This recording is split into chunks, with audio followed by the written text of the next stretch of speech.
Hola amigos de Cambio Sindical es tu Derecho. Hoy estamos de nuevo con el licenciado Carlos González Merino, con nuestra compañera Luz Escalante. Luz, buenas tardes. Licenciado, buenas tardes. Buenas tardes. Licenciado, pues hoy una vez más, ¿no? Tratando todos los asuntos que hay relación con el sindicato, con la caja, con lo de, pues, de las secciones que parece que van a salir para elección, ¿no?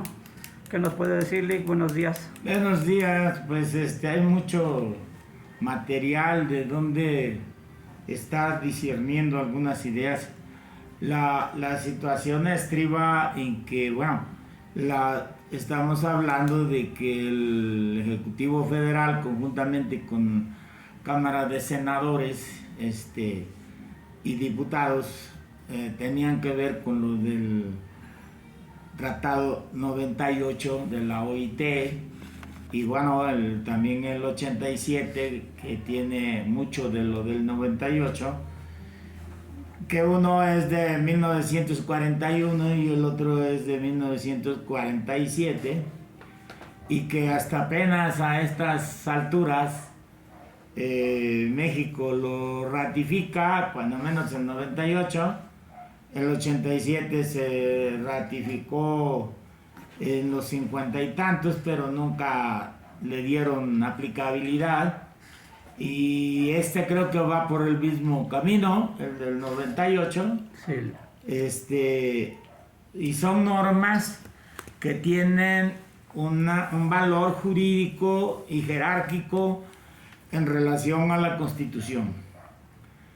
Porque la misma Constitución dice que esta Constitución y los tratados internacionales que se ratifiquen por México serán la norma suprema del país. Bueno, pues nada más en letra, ¿no? Porque nadie los obedece. Y esto de decir nadie los obedece, me estoy refiriendo a gobiernos pasados, y el presente tampoco los obedece. Así es. Trátese de gobiernos locales, municipales, estatales o federales. Son normas que son muy bonitas en cuestión a sentimientos plasmados en ella, pero que nadie las obedece. En este caso ni los particulares, porque el artículo, el convenio internacional del 98 fue dirigido a la situación sindical del país en general, para que estos sindicatos, que son sindicatos charros del pasado y sindicatos que se han podrido en la corrupción, pudieran cambiar su rumbo, pudieran rehabilitarse y realmente servir para lo que nacieron. Pero pues vemos que los sindicatos nuevos que por alguna razón se han constituido, y la razón es de que son personas que están inconformes con el sindicalismo ya rancio, que no ha avanzado, que se ha podrido, que se ha amohecido. Entonces, pero estos sindicatos nuevos no los han dejado avanzar. Y no tan siquiera el otro que está ahí rancio, ¿no? Sí, sí. Sino que es con la coadyuvancia del anterior sindicato y la propia administración para atacar a los nuevos sindicatos. ¿Y cómo los atacan? Bueno, pues simple y llanamente, si un trabajador cambia de sindicato, se afilia a otro nuevo, aparte de ser acosado, le es privado de prestaciones. Por esa razón no toman la decisión los trabajadores de hacer nuevos sindicatos, de buscar nuevas ideas. ¿Por qué? Porque no les permiten su desarrollo, los atacan. Entonces, ¿dónde quedó el espíritu del convenio 98 y del artículo 133 de la Constitución? Pues realmente se diluye, se pierde y se vence ante la corrupción, ante la podridumbre de sindicalismo que ya tenemos en nuestro país. Es un sindicalismo viciado, que desde 1997 98, 99 y hasta el 2000, un servidor con el apoyo muy grande de el difunto Rafael Mijangos, hice un libro donde le decía yo las 10 causales de la decadencia del sindicalismo en México. Y bueno, pues sí es lo que está sucediendo, ¿no? Es lo que está sucediendo porque era una cosa lógica que iba a haber. Hablamos de que en el sindicalismo pasado sí había corrupción, sí, había errores, pero de alguna manera se estaba presente con los trabajadores, al tanto de la problemática de los trabajadores, resolverles sus problemas, pero buscando también mejores condiciones. Y ese sindicalismo que fue del 2000 para acá, del 98 más bien para acá, es un sindicalismo que se alejó de la base trabajadora. Se hicieron ellos una esfera color de rosa y se olvidaron de los trabajadores. Al grado de saber que los que de alguna manera tienen algún contacto son los delegados de trabajo de cada unidad administrativa y que son los que tienen ahí un relativa relación con los trabajadores. Y ahorita lo estamos viendo, ¿no?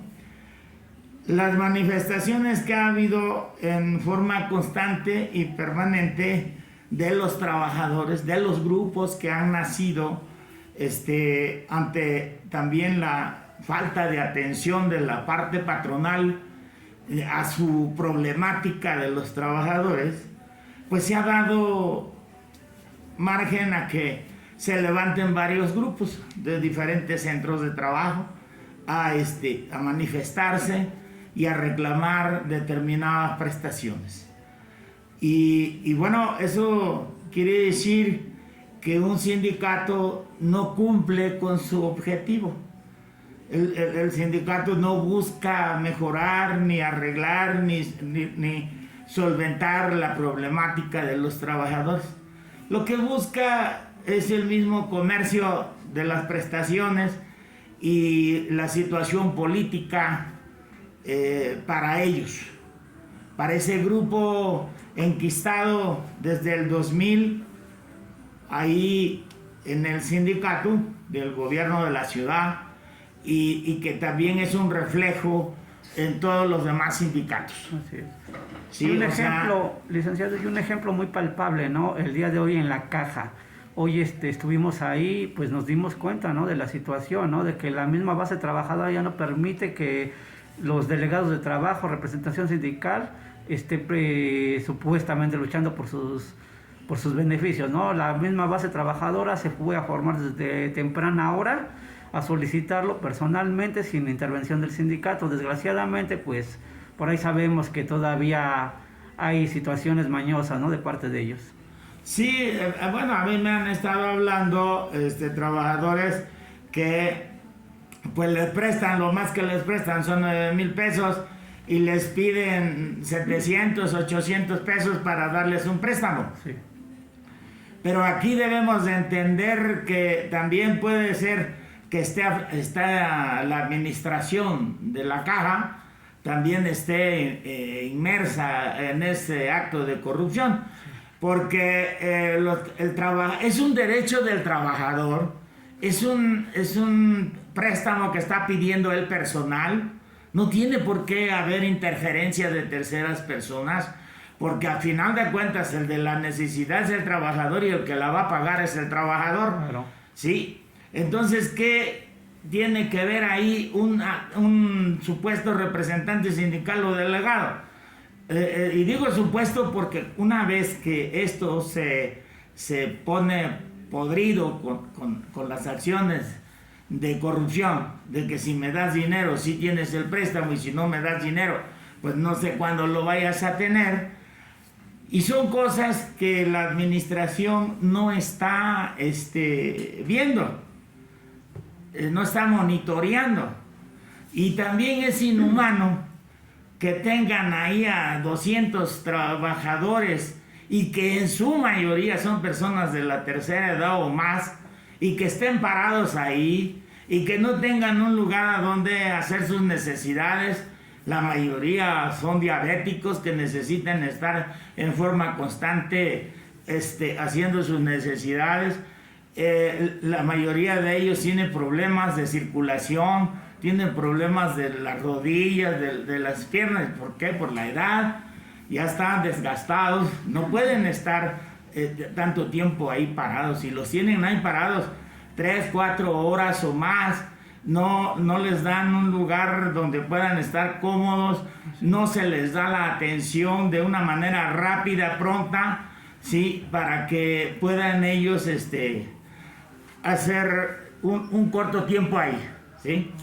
¿Y qué sucede? Bueno, pues se está afectando los derechos humanos de la salud de esas personas por mantenerlas ahí. Y además ahorita con esto de la pandemia que tenemos, que tanto le ha ayudado a diferentes sectores porque lo han agarrado caprichosamente, y que cuando les conviene ponen un semáforo y cuando les conviene ponen el otro, pero como quiera la gente ha estado agolpada en un solo espacio, pero gracias al metro, el metrobús o los micros o las peceras que les llaman, ahí van respirándose uno enfrente del otro, y en las oficinas ponen las medidas que dicen ellos más extremadas de seguridad, pero pues si te infectas en el inter de tu casa a tu trabajo, o de tu trabajo a tu casa. Entonces hay incoherencias en que aquí se pone un protocolo, pero saliendo de aquí ya no hay protocolo que seguir, y en consecuencia pues ahí te infectas. La realidad de las cosas es que esto se está manejando con muchas irregularidades, pero la parte patronal también ha apoyado este tipo de actitudes. Por ejemplo, del sindicato, la gente más corrupta es la que está ahí, y con conocimiento amplio de parte del patrón de que son corruptos. Ellos mismos, el patrón, los ha calificado de corruptos, ¿sí? Y ellos mismos los apoyan para que continúen. Entonces, la lógica no me dice otra cosa más que tuvieron que haber llegado a algún convenio, acuerdo, en el cual va a salir beneficiado tanto el patrón como el sindicato o el grupo que se dice representantes del sindicato, ¿sí? Pero el jodido va a ser el trabajador. Así es. Entonces, el sindicato no tiene ni la intención, ni la autoridad moral, ni la capacidad para solicitar alguna mejora en las prestaciones económicas de los trabajadores. Y ahora entramos a otra dinámica. Nos acaban de matar a un líder natural que se llamaba Roberto Loa, que era luchador en favor de los trabajadores, y nos los matan de camino de su trabajo a su casa, ¿sí? Porque me imagino que se opuso al asalto y lo mataron, ¿sí? Es una persona que luchó durante muchos años. Yo tenía como 30 años de conocerlo, y que era luchador. Y no porque buscara un puesto en el sindicato, era su naturaleza. Ya si se daba el puesto, pues, también lo hacía. Pero y lo matan. Y el sindicato no ha puesto una palabra en el aire de alguna inconformidad por la inseguridad que todos los trabajadores tienen.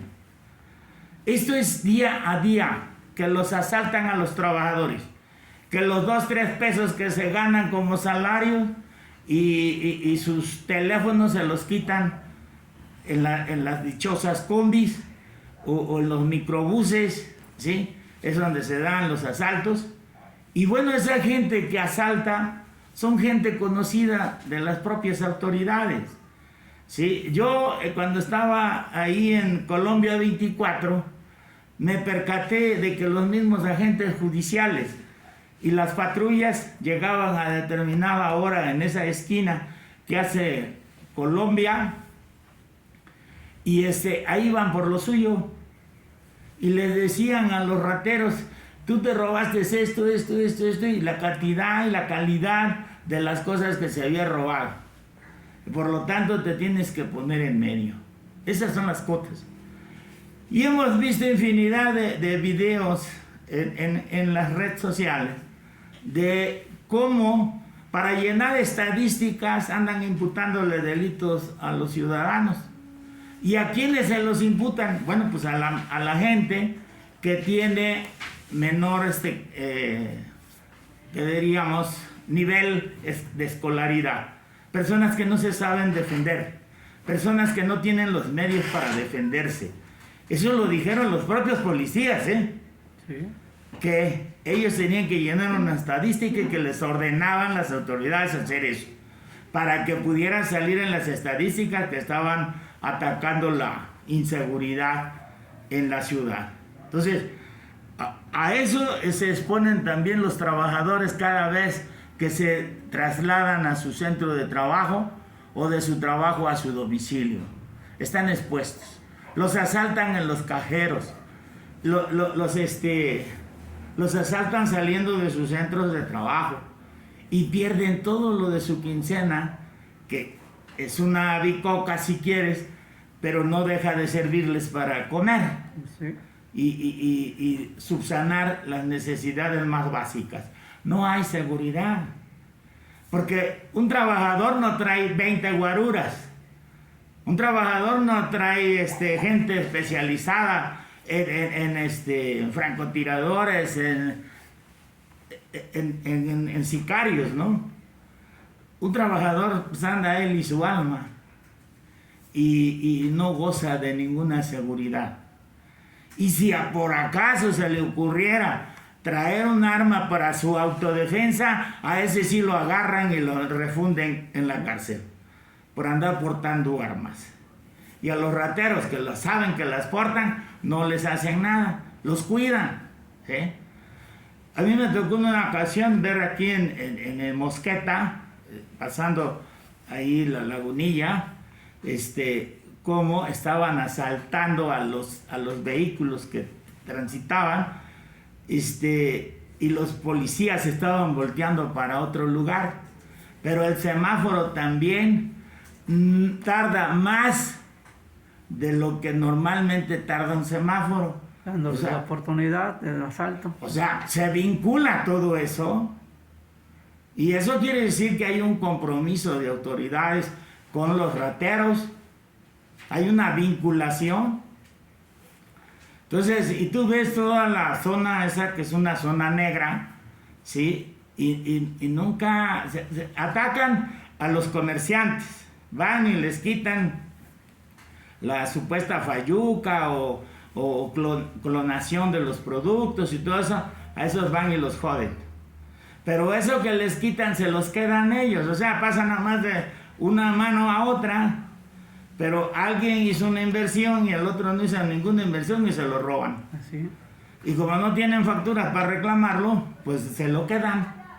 Entonces, y eso es muy frecuente. Así es, Bueno, pues todo eso afecta al trabajador, porque eso es inseguridad. Luz, pues Sí. no sé qué nos quieras comentar. Licenciado, buenos días. Retomando el tema central de la plática de hoy, todo lo que usted acaba de decir es reflejo de que no se están aplicando las reformas para democratizar el sindicato. Claro. Y lo vemos también en el hecho de, y mi pregunta es esta: ¿qué va a pasar? Al menos 15 o más secciones sindicales están en forma ampliada de manera inadecuada. ¿Qué va a pasar con esas secciones, con las que están en directorio? Porque no se ve ese proceso de que ya se regularicen esas situaciones. Y más allá, me parece, y usted quizá nos podrá platicar más a fondo de esto, que en los mismos estatutos hay trabas para que en estas elecciones de las secciones sindicales compita gente que no tenga un historial de corrupción. Tal parece que hay secciones, por ejemplo en la 12, que ya están ahí proclamando la probabilidad de que la persona que ocupaba ese puesto de secretario general se vuelva a lanzar en una reelección. Entonces, a todo esto, ¿qué podría usted comentarnos? Bueno, la ley prohíbe la reelección en el artículo 75, la Ley Federal de los Trabajadores al Servicio del Estado. El convenio 98 también lo prohíbe, ¿sí? Y los estatutos también lo prohíbe, la reelección también la prohíbe. Pero ante un cúmulo de rufianes, pues la ley sirve para dos cosas, ¿no? O sea, la ley en manos de delincuentes, pues no sirve. No sirve porque no se guían por ella. Por eso son delincuentes. Porque no respetan los lineamientos que se dan. Esta persona moral que se llama sindicato, ¿sí? No lo respetan. Joden al que les puede causar problemas al interior. Y lo detienen, lo excluyen, pero al que es parias, igual que él o ellos, lo admiten, lo protegen y lo llevan, porque son parias y ahí se entienden ellos que van a robar en conjunto. Entonces, la situación aquí es que desde antes del 22 de septiembre, ¿cuándo fue? 22 de septiembre que se dio el Congreso, desde antes ya había 27 secciones ampliadas y esas ampliaciones son ilegales. Nadie está facultado para ampliar una representación sindical y sin que tomen de pretexto la pandemia y la chingada, porque eso es lo que buscan, pretexto. ¿Qué pasa? La ley fue reformada el 1 de mayo del 2019 y dice claramente el artículo 69 que se reformó de la ley burocrática o de la ley federal de los trabajadores del servicio del Estado, se reformó y dice ese artículo: ninguna representación sindical será válida si no es a través del voto directo y secreto del trabajador. Pues una ampliación no proviene del voto del trabajador. Todavía, en un supuesto, si que las secciones en lo individual hubieran entrado a asambleas bien constituidas, no las tonterías que hacen, asambleas bien constituidas, que se verifique que la persona, el trabajador que está ahí presente es afiliado a esa sección, ¿sí? Que se verifique y que se compruebe. Entonces, si esa sección somete a una asamblea general donde se reúnan los requisitos estatutarios del 50+1 y aprueban, entonces ahí yo creo que debe de prevalecer la voluntad de los trabajadores, porque aun cuando no es un voto directo y secreto, sí es el voto del trabajador y sí es lo que él está manifestando que quiere. Entonces estaríamos en la disyuntiva de obedezco a la ley o obedezco lo que dice el trabajador, pero los estatutos dicen que la soberanía del sindicato radica en el trabajador. Entonces sería la máxima autoridad, ¿no? Nadie tendríamos autoridad para descalificar la aprobación que se diera ahí. Ahí sería una forma, si no legal, sí justa. Sí, justa, porque deviene de los trabajadores esa decisión y no una decisión popular que violenta todo el marco jurídico preexistente, ¿sí? Por mantener caprichos y grupos pues de una fama conocida de que son sujetos rateros. Entonces, ese Congreso no tiene ninguna validez. Esas reformas estatutarias que se hicieron en ese Congreso tampoco tienen validez. ¿Sí? Y todo lo que hicieron en esos 2 años que estuvo un pseudo directorio tampoco tiene validez. ¿Sí? Yo se los dije en su momento que todavía estaban vigentes los que habían sido elegidos por los trabajadores, y ante la existencia del propio Juan Ayala Rivero, les dije que crearan el órgano que tuviera todas las facultades para llevar los procesos y aún la representación de los trabajadores. ¿Por qué razón?